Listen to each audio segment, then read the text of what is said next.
ओम शांति। ओम शांति। ओम शांति। आज का स्वमान, मैं सफलता मूर्त आत्मा हूँ। बाबा बार बार हमें सफलता मूर्त का वरदान देते हैं और फील कराते हैं कि सफलता हमारा अधिकार है, परंतु विधि से मिलता है। तो वैरायटी विधियां बाबा हमें वैरायटी हालात के लिए समझाते रहते हैं। आज प्यारे बाबा ने सेवाओं में सफलता मूर्त होने के लिए कहा, उसके लिए चाहिए निस्वार्थ और निर्विकल्प स्थिति, यानी कोई भी अपना बाहरी स्वार्थ न हो सेवा के लिए, और स्थिति ऐसी हो, no negative, no waste thought. अगर ऐसी स्थिति होती है तो इस स्थिति से सेवा करने वाले खुद तो संतुष्ट रहते ही हैं, हर्षित रहते हैं, दूसरों को भी संतुष्ट कर लेते हैं। क्योंकि अगर अंदर अपने कोई विकार है, कोई अपने हित का भाव है, कोई भी प्रकार की नेगेटिविटी है, तो न संतुष्ट रह सकते, न कर सकते। कोई ना कोई कामना, कोई ना कोई शिकायत बनी रहेगी। अब ने बताया सेवा में संगठन होता है, और जब संगठन होता है तो उसमें वैरायटी बातें होती हैं, उसमें वैरायटी ओपिनियंस होते हैं, भिन्न भिन्न बातें होंगी, लोगों के भिन्न भिन्न विचार होंगे। अब आप संगठन में सेवा कर रहे हो, बहुतों के विचार आपसे मैच नहीं करेंगे। बाबा ने कहा इसमें मूंझो नहीं, ये नहीं सोचो किसकी माने किसकी नहीं माने। कोई आपको कहता है ये सेवा करो और कोई आपको कहता है यही सेवा ना करो। अब किसकी मानो किसकी नहीं मानो। कोई कहता है इस करने में आपका बड़ा फायदा है, पुण्य होता है। कोई कहता है नहीं नहीं ये करो ना, तो ये श्रीमत के खिलाफ है। अब कहाँ जाओगे। ये वैरायटी ओपिनियन जरूर है, लेकिन बाबा ने आज अंडरलाइन कराया कि निस्वार्थ हो जाओ, न्यूट्रल, ओनली। बाबा करा रहा, बाबा के लिए कर रहे हैं। किसी के लिए अपने मन में कोई तरह के भाव और भावना ना हो, किसी भी तरह के विकार के अधीन। कोई व्यर्थ संकल्प चले नहीं अपना, तो बाबा से राइट टचिंग मिल जाती है कि क्या ठीक क्या गलत, क्या करें क्या छोड़ें, और सबको संतुष्ट कर पाते हैं। इसको कहते हैं सांप भी मर जाए लाठी भी न टूटे।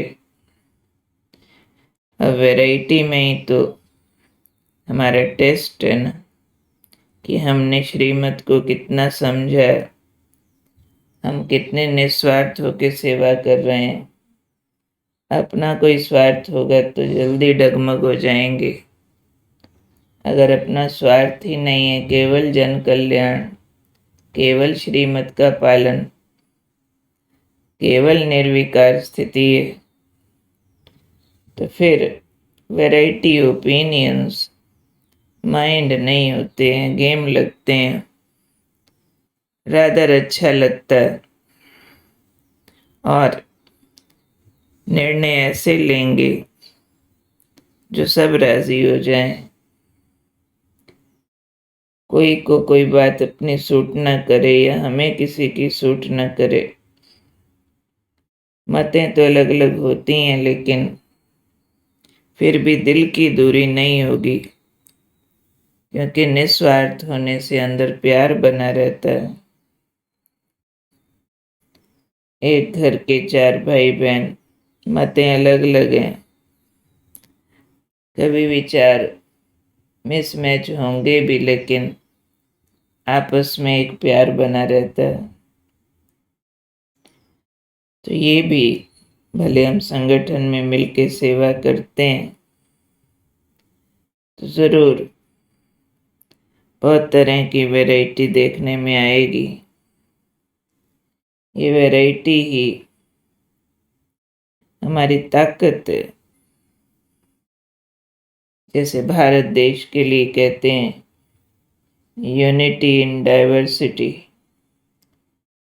जैसे ऑर्केस्ट्रा होता है तो उसमें वैरायटी साजबाज होते हैं, एक की आवाज़ न मिले दूसरे से। कोई तबला है, कोई हारमोनियम है, कोई बांसुरी है, कोई घंटी है, कोई छेना है, अलग अलग सुर निकालते हैं, लेकिन एक रिदम में जब बजते हैं तो संगीत दिल को प्यारा लगता है।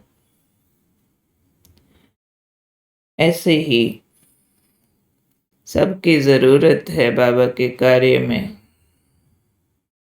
अलग अलग विचारधाराओं वाले के लिए भी।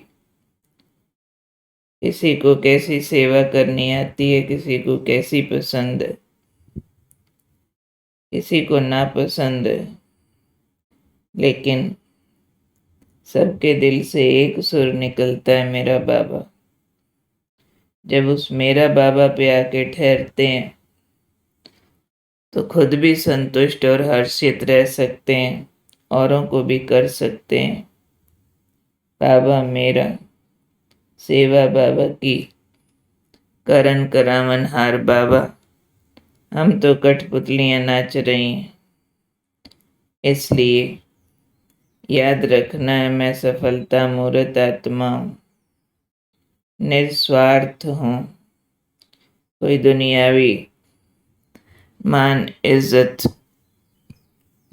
की कामना नहीं है, कोई मेरी माने इसकी भी शान नहीं है, लेकिन हम सब बाबा की माने। मैं मानूं, दूसरा माने न माने इसकी भी कामना नहीं। मैं सफलता मूर्त आत्मा हूँ, कोई स्वार्थ नहीं, कोई तरह के विकल्प नहीं, निर्विकल्प स्थिति वाली आत्मा, संतुष्ट हूँ, हर्षित हूँ। सबके भिन्न भिन्न विचार हैं, भिन्न भिन्न बातें हैं, अनेकता है, लेकिन मैं निस्वार्थ और निर्विकल्प हूँ। किसकी माने किसकी न माने कोई मुंझारा नहीं है। एक बाबा की मान रहे हैं सभी, और सबसे मेरा प्यार है, सबके लिए सत्कार है, सब अपनी अपनी जगह ठीक है। तो एक ऐसी बीच में अपने आप ही न्यूट्रल डिसीजन आ जाता है जो सबको जच जाए। एकता का सूत्र है हमारा बाबा। तो कौन हूं मैं? सफलता मूर्त आत्मा। भिन्न बातें, भिन्न विचार, अनेकता होते हुए भी सदा संतुष्ट, सदा हर्षित रहकर संतुष्ट रहने और संतुष्ट करने वाली, स्वार्थ और विकल्पों से, व्यर्थ संकल्पों से सदा मुक्त, एक बाबा बाबा का गीत गाने वाली मैं सफलता मूर्त आत्मा हूँ।